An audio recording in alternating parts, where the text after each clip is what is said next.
Medical College, and my colleagues, friends, well-wishers. So some of you may be knowing that I am from Velunagar, only nearby town from Tiruvannamalai towards east. I worked in Velunagar Primary Health Center 84 to 87. Then 87 I went for PG. Then after finishing PG I started joining in Arunai Hospital. So while I was undergraduate, or while some of us are undergraduate, the molecules we had to treat diabetes was different. And I was doing my postgraduate also, MD also different. While I was doing my diploma in diabetology in the 89 also, the available drugs were different. What we are currently practicing is different. Otherwise, the information communication system, about 55 years old people are knowing. To communicate, earlier depending upon the trunk calls and telegrams. Now nobody is depending upon the trunk calls and telegrams. Nobody is doing typewriting job also. Similarly, the treatment of diabetes also getting changed because from the morning we are keep on hearing diabetes is keep on increasing. And lifestyle modification is very, very important foundation of treatment of diabetes, whether we are doing bariatric surgery or treating them with semaglutide or any GLP-1 or whatever the new molecule I am going to see. But lifestyle modification is base. Without the strong foundation, the building cannot stand. You can alter the building, interior, exterior, but you cannot change the foundation. Similarly, diet and exercise are the cornerstone for the treatment of diabetes. But about drugs, so oral drugs and parenteral drugs, you can classify them into two.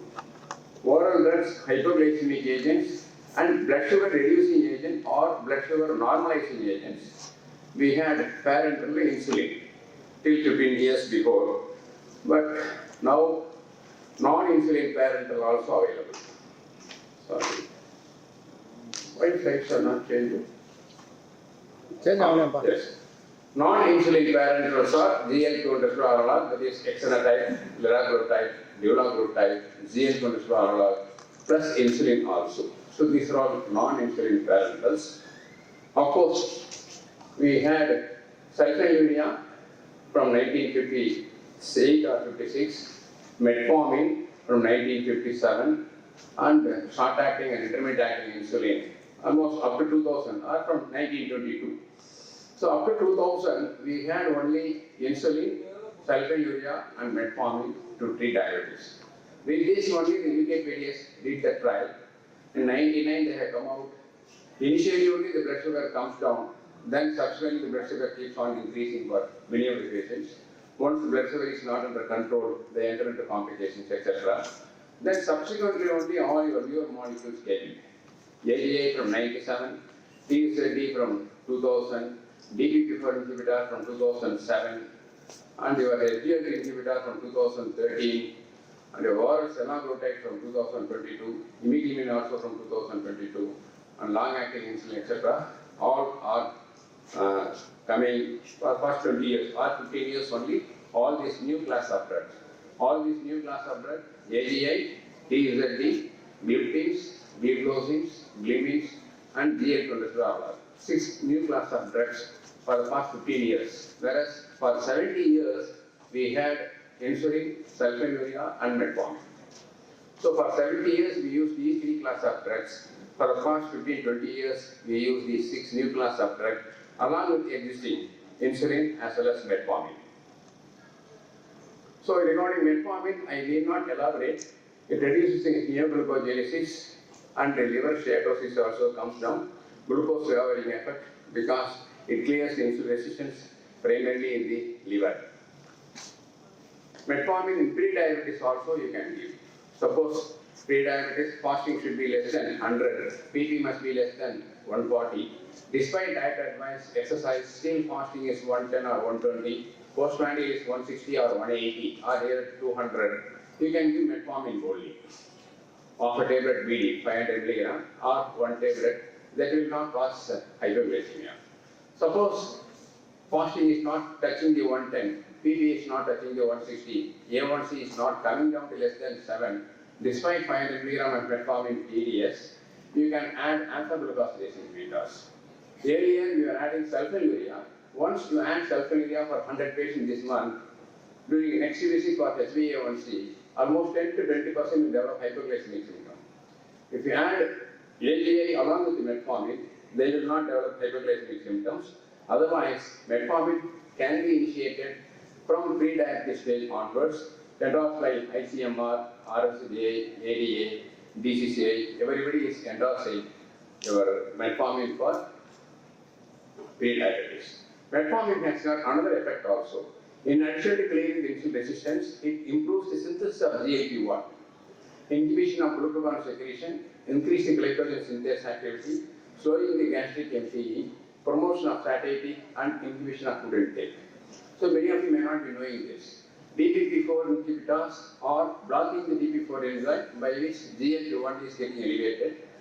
DPP-4, that is your gliptin plus metformin, if you combine both, additional GLP-1 effect from metformin also. That also will support the beta cells without causing hyperglycemia. You can beautifully control diabetes. So certainly combining metformin with sulfonylurea, I also did, Dr. Madhavan also did, up to 2000. Because we didn't have other molecule, oral molecule, along with the metformin up to the year 2000. Now after the year 2000, we have other few molecules. So metformin has multiple effects. For obesity, PCOD also you can give, for liver diseases also you can give cardiovascular protection by reducing the LDL, and you can give for GDM, obese GDM also you can give, and reduces state of hepatitis or near gluconeogenesis, hepatic glucose output is getting reduced, muscle utilization of glucose is getting improved, and intestinal absorption of glucose also getting inhibited for aging and indirect mechanisms. For cancer also now recently proposed. And so many multiple mechanisms of metformin, because earlier when you were undergraduate, it causes nausea, it suppresses appetite, it slows down the absorption of glucose. That was the mechanism of action. Now we have multiple mechanisms of action for metformin. So regarding sulfonylurea, because all these drugs cannot be covered within 30 minutes, I will touch upon few points of all these newer drugs. Regarding sulfonylurea, truth about sulfonylurea, sulfonylurea also stimulates the beta cells. Glucose also stimulates the beta cells. Now many of you are non-diabetic. Glucose level is getting elevated. It stimulates the beta cells. Appropriately release the insulin. Whatever you eat, whether you eat rice or potato or sweet or ice cream, etc., depending upon that the blood sugar goes. Depending upon that the insulin beta cells are stimulated. Whatever quantity and type of food you eat, proportionate amount of insulin is getting released, and after food blood sugar should not go more than 140. Whereas sulfonylurea will persistently stimulate the beta cell and continue to secrete insulin. Even the blood sugar goes down to lower level, it will continue to stimulate. That is the difference between the glucose stimulation of pro-insulin biosynthesis and its insulin secretory response consists of rapid initial peak, whereas sulfonylurea, in contrast, sulfonylurea have either no effect or perhaps even an inhibitory effect on pro-insulin biosynthesis. Sulfonylurea stimulation of insulin secretion consists of primarily of initial rapid peak only, no first phase as well as second phase of secretion. Of course, this information is 94 information, almost 30 years now. But we didn't have our molecule, even though we know about this, we were using sulfonylurea earlier. Another information for sulfonylurea, endoplasmic reticulum stress in beta cells, latent mechanism of secondary sulfonylurea failure in type 2 diabetes, sustained enhancement of calcium influx is known to be involved in triggering apoptosis in beta cells under many circumstances, can induce apoptotic cell death, disruption of endoplasmic reticulum homeostasis as caused by alteration in the endoplasmic calcium concentration leads to endoplasmic reticulum stress. Sulfonylurea should be delayed as long as possible, or we have to reduce the dose of sulfonylurea. You should not give 11,5 mg PDS or glycyrrhizide 2 mg BD, glyclazide 80 mg BD. They exhaust the beta cells, they cause apoptosis or degrowth of the beta cells.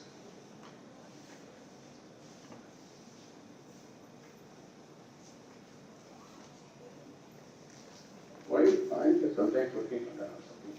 Different effect of sulfonylurea on production of reactive oxygen species.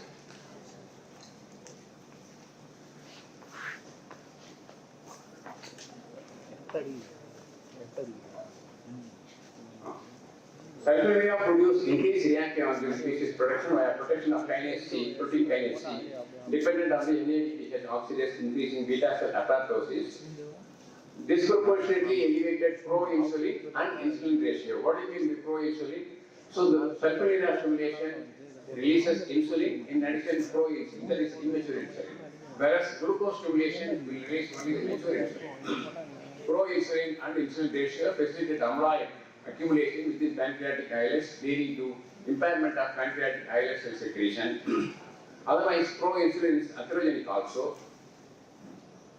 UKPD has demonstrated that relentless HbA1c raise observed with sulfonylurea and metformin resulted from progressive beta cell failure, and within 3 to 5 years, 50% of the diabetic patient required additional pharmacological agent, that was insulin area. And when compared to control, glutamate percentage of apoptosis is more, glycoside comparatively less, whereas glimepiride, the apoptosis, the beta cell death is slightly high. Causes of beta cell apoptosis, chronic hyperglycemia per se is important cause. Otherwise, intermittent hyperglycemia also important cause. Dyslipidemia, endoplasmic reticulum and oxidative stress, islet amyloid deposition, actions of intermediate cytokines. Sulfonylurea therapy could exacerbate beta cell loss in subject to type 2 diabetes. So, sulfonylurea and DPP-4 inhibitor are the most commonly used second-line glucose lowering treatment in many countries. Sulfonylurea are used mainly based on their low cost, well-established glucose lowering action, and long-standing experience in clinical practice. Of course, still this statement many of us are telling, but sulfonylurea are, however, associated with increased risk of hyperglycemia and modest weight gain. In addition, their long-term cardiovascular safety is controversial. Sulfonylurea and glycinate, the treat-to-fail approach. I will go to the points. It is clear that both sulfonylurea and glycinate fail to prevent the progressive beta cell failure that is characteristic of type 2 diabetes. And UKPDS also, sulfonylurea had no protective effect on beta cell, progressive deterioration in glycemic control that paralleled the rise in A1C in conventional treatment group, no protection against atherosclerotic cardiovascular complication, accelerated the atherogenic process. UKPD study clearly indicates that some of the features of complex active defect are not addressed by sulfonylurea. Hence, there is a need to look beyond sulfonylurea class. So that with the further research, further improvement in the pathophysiology, further newer molecules are because still sulfonylurea is considered as a gold standard time-tested molecule. Yes, once upon a time it was a gold standard time-tested molecule, not now. A major limitation of combination therapy of sulfonylurea and metformin, again UKPDS. So, if at all you use sulfonylurea, better to go for low dose. Sulfonylurea are no longer justified as second-line therapy. This is 2019 information. So, pharmacological treatment for type 2 diabetes, the last line is sulfonylurea and glycinate should not be recommended for treatment of type 2 diabetes. This is 2023 information. If at all you use sulfonylurea no longer justified as the second-line therapy. So, durability of glycemic control with sulfonylurea, whether you give glimepiride or glutamate or glycoside, initially the blood sugar comes down. Then after 2 or 3 years of duration, many studies prove it is keep on increasing.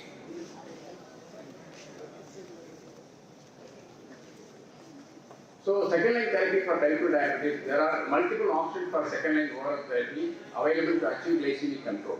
Alpha-glucosidase inhibitor, that is acarbose, meglitol, roglibose, thiazolidinone, pioglitazone and roviglitazone. Of course, rosiglitazone will be out of market.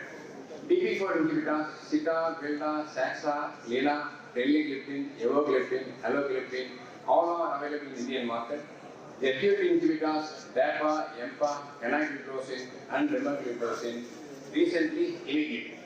Otherwise, now we have so many classes of newer drugs along with metformin to effectively control diabetes without spoiling the beta cell. If at all you use sulfonylurea, better use sulfonylurea at lower dose. For example, glimepiride 1 mg OD is sufficient. 2 mg BD is too much. You are spoiling the beta cells, spoiling the control. Similarly, glycoside 40 mg BD or 80 mg BD is the maximum dose. So let us shift the management of type 2 diabetes from control of the disease and treatment of the complication to the prevention of the disease and arresting the further progressive loss of beta cells. Retain the remaining beta cells, give relief to the remaining beta cells, save the remaining beta cells, allow the individual to live with the remaining beta cells. Beta cell friendly drugs are ADIs. So Indian scenario, of course, PP blood sugar is high in Indian scenario as well as Chinese scenario. So that only India and China is maximally using alpha-glucosidase inhibitors. Otherwise, 3/4 of the world population is using alpha-glucosidase inhibitors. Unfortunately, ADA and EASD is not endorsing this molecule. Not even mentioning single line about alpha-glucosidase inhibitors. Because they are not mentioning, our own colleagues are keep on telling, no, it is not ADA endorsing ADA. And then they say like that, I used to criticize them like this. You go and practice in America rather than practice in India. Because this is purely PP blood sugar control molecule. Better to use AGA very effectively controlling diabetes in our country as well as in China. See, in India, PP blood sugar when compared to other countries, 279. See, again, this is alpha-glucosidase inhibitor, actor study. Pre-treatment, post-treatment. Pre-treatment A1C was 7, post-treatment 6.1, fasting blood sugar 8.31 millimole, 7.2, 2 over 14.3, 10.3, weight also 74, weight neutral, BMI 26.6 and 26.6, otherwise weight neutral along with metformin. Whereas sulfonylurea is slightly weight gaining drugs. 5-meters are also slightly weight gaining drugs. Again, following 24 weeks of your AGA therapy, your GLP-1 level also getting elevated. So, in addition to DP4 inhibitor, GLP-1 level is getting elevated through metformin as well as alpha-glucosidase inhibitors. Alpha-glucosidase inhibitors, in addition to blocking the absorption of glucose, undigested disaccharide stimulate the L cells, improves the GLP-1. Along with the DPP4, it helps the islet cells to control diabetes very effectively. Again, study results show here in insulin level also, with a lower amount of insulin, blood sugar is getting controlled. This is pre-acarbose, red color is post-acarbose. The insulin amount is less. Whereas if you use sulfonylurea, insulin as well as pro-insulin levels are high. Whereas if you use acarbose or any AGI, insulin level is lower, but control is better. So ADA and EASD, October 2018, other oral glucose lowering medications, that is meglitide, alpha-glucosidase inhibitors, Selvam, quickly bromocriptine, permantide, are not used commonly in USA, and some are not licensed at all in Europe. But whereas alpha-glucosidase inhibitors play a major role in our country, no major new scientific information on these medications has emerged in recent years. Their basic characteristics are listed in the table 2, like that I mentioned in the guideline. Regarding TZD, any preventive or therapeutic approach that would limit or reverse loss of beta cell function in diabetes would have profound effect in mortality associated with this widespread disease. Evidence suggests that there is a potential role by thiazolidinedione in preserving and regenerating the beta cells. No molecule is preserving the beta cell as well as regenerating the beta cells. So pioglitazone is a safe molecule. Indian study regarding bladder cancer, need not worry. They have studied in India about 9,000 patients, published in 2013. So there is slight weight gain only. There is no bladder cancer issue. Pioglitazone was safe and efficacious addition to treatment of the patient's poorly controlled diabetes. Glitazone, single molecule with multiple benefits. So you can use this molecule to prevent diabetes, clear the insulin resistance, improve the insulin sensitivity, improve the glucose uptake, reduce the free fatty acid, reduce the tumor necrosis factor alpha, increases the adiponectin level, reduces the oxidative stress, etc. This way controls diabetes, improves beta cell function, reduces beta cell apoptosis, prevents amylin deposition, increases beta cell mass, regenerates beta cells, improves the synthesis and the secretion of insulin, reduces the pro-insulin level. Whereas sulfonylurea increases the pro-insulin level, here it reduces the pro-insulin level. Similarly, it can be used for complications also. All macrovascular complications are getting reduced by the thiazolidinedione. And all these studies, various studies, you have seen sulfonylurea study. Initially, the A1C comes down, then A1C goes high. We can pull down the A1C and maintain the A1C. In our clinical practice also, we are using TZD for more than 20-25 years now. 2000 it not introduced. Till today we are using. We are persistently will be able to maintain blood sugar without raising the A1C with this molecule. So pioglitazone, the forgotten cost-effective cardioprotective drug for type 2 diabetes. So adverse effect, of course, pioglitazone is a potent insulin sensitizer, preserves beta cell function, causes durable reduction in HbA1c, corrects multiple components of metabolic syndrome, and improves non-alcoholic fatty liver disease. Regarding gliptins, the improvement in beta cell function, increases in beta cell mass, function, and islet neogenesis. And chronic treatment of the DPP4, because we are using DPP4 for more than 15 years now. Chronic treatment with DPP4 inhibitor will attenuate or reverse the loss of beta cell mass and function. Experimental evidence shows DPP4 inhibitor restores beta cell function. This is 2003 information, about 20 years before. We are experiencing clinically now. Normalization of beta cell and alpha cell ratio also, improvement in beta cell insulin content and improvement in the glucose stimulation insulin secretion when compared to sulfonylurea by DPP4 inhibitors. The practical strategy for improving outcome in type 2 diabetes, pioglitazone and DPP4 combination also helps. Combined with the other oral anti-hyperglycemic agent, including DPP4 inhibitor, it improves the beta cell function, preserves the beta cell mass. Similarly, DPP4 preserves the beta cell function. Otherwise, AGI, metformin, DPP4 inhibitor, TSLD, helping the beta cell function. So this was the earlier treatment. Up to 98, whatever drug we give, whether we treat them with the glutamate, insulin or metformin diet, A1C keeps on rising. Now once we pull down the A1C from higher side, it is very much possible to maintain the A1C. So the modern treatment is totally getting changed. By maintaining A1C, you will be able to avoid complications.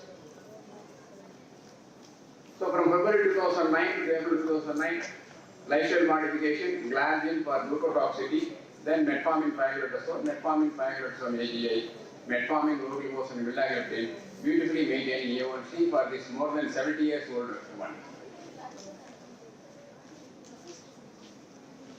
This I will skip. This patient also maintaining A1C. Metformin low-glucose from 2013, diabetes from 2004, 20 years duration of diabetes. We will have to maintain A1C at less than 6.5 with the metformin low-glucose related pioglitazone. So two drugs class that can increase and maintain the beta cell mass. Again, pioglitazone and GLP-1. He is the man behind the pathophysiology or DFRANSO, International Authority on Diabetes. SGLT inhibitor, of course, it blocks the absorption of glucose to raise away the glucose in the urine. Along with the glucose, amount of water and sodium also coming out. So all the EMPA study, dapagliflozin study, canagliflozin study, all A1C is coming down beautifully.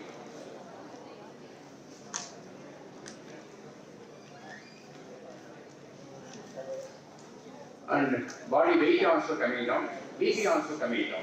So that only a cardioprotective drug and renoprotective drug. But the only thing we have to use in this molecule consciously, 10 to 15% of them are developing UTI, severe UTI, melanocytitis, vulvovaginitis.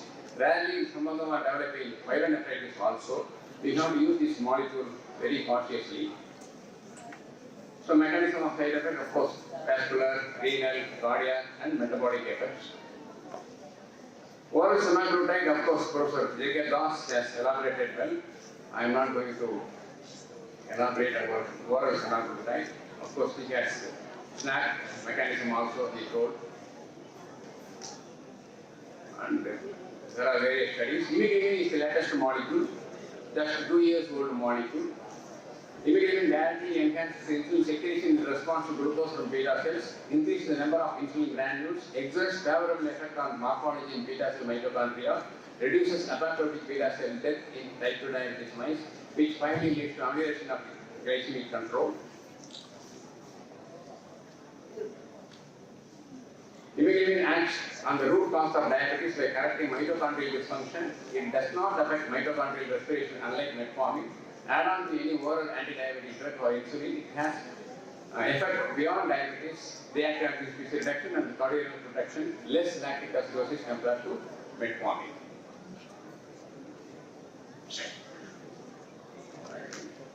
So conclusion, the glycemic legacy effects seen in type 2 diabetes are explained largely by historical A1C values having a greater impact than recent values on clinical outcome.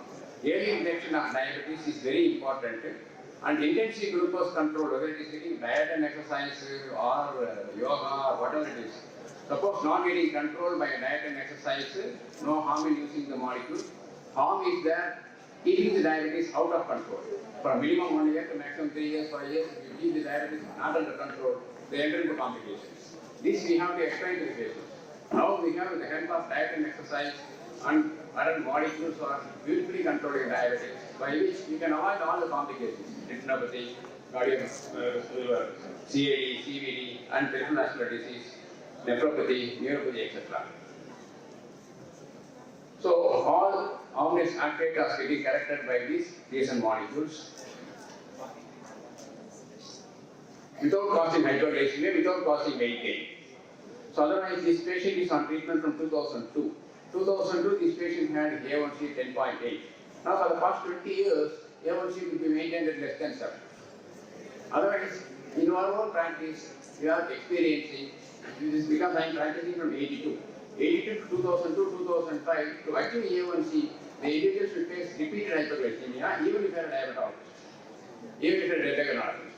Now, without hyperglycemia, for 20 years, we are in a position to maintain blood sugar, and we will able to avoid complications also. So, no sulfonylurea, no insulin from the beginning, no hyperglycemia. The point problematic. So, options available to clinician today for management of hyperglycemia have changed dramatically in the last 2 decades. The selection of best medication or combination of medication for effective glycemic control, while based on science, remains largely in the realm of art. The artist here is being the clinician. So ultimately, you are the doctor, whether a general practitioner or family physician or consultant, you are the judge to provide precision good control for your diabetes.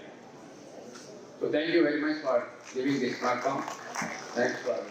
Sir, nowadays the youngsters are injecting subcutaneously Ozempic, semaglutide for weight loss. Is it recommended, sir? Since you said a lot of caution is required for using the semaglutide. Semaglutide first not available in our country. Oral semaglutide only available. But of course, Western country is using left and right because the obesity rate is very high. So that really it is not manufacturing insulin. The Novo company insulin plants, they manufacture semaglutide and they are not supplying insulin to Africa. Africans are dying due to lack of insulin because they diverted the insulin plant to the semaglutide. So to that level, the Americans are using this molecule. But there are a lot of side effects and drawbacks. For our country, obesity rate is not that much high. You can be able to manage your obesity with the diet and exercise. Very rarely. In case if anyone wants to bring down the weight, is that recommended injecting it? It's very much available in Delhi and can be imported to Chennai also. Yes, it is indicated for weight reduction, but along with weight reduction, they have to face some complications. Medical monitoring is very important. And long-term study, there are some side effects we do come across every time. We have to wait and see. But Paneer, it is off-label. Off-label. You cannot use this for weight reduction. If somebody is using it, it is not right. So, Ozempic and so Ozempic is for blood sugar control, and Lysol for another one. Wegovy is for weight reduction only, sir. But not available. I know. For reliable life, Okay, sir, thank you. thank you. I'm being careful to stop. No, I just want to say the role of radiology is also very important, isn't it, sir? Nowadays in diabetes, being from radiology's background. There is a topic called radiology and diabetes. If you are interested, you can read the topic. In fact, I was planning for radio diabetic on. I was asking me for one day. Like right from pre-diabetes to diabetes complications, we are imaging days the last 15 years before we had a talk on radiology and diabetes. Thank you so much, sir. It's a very good elaborative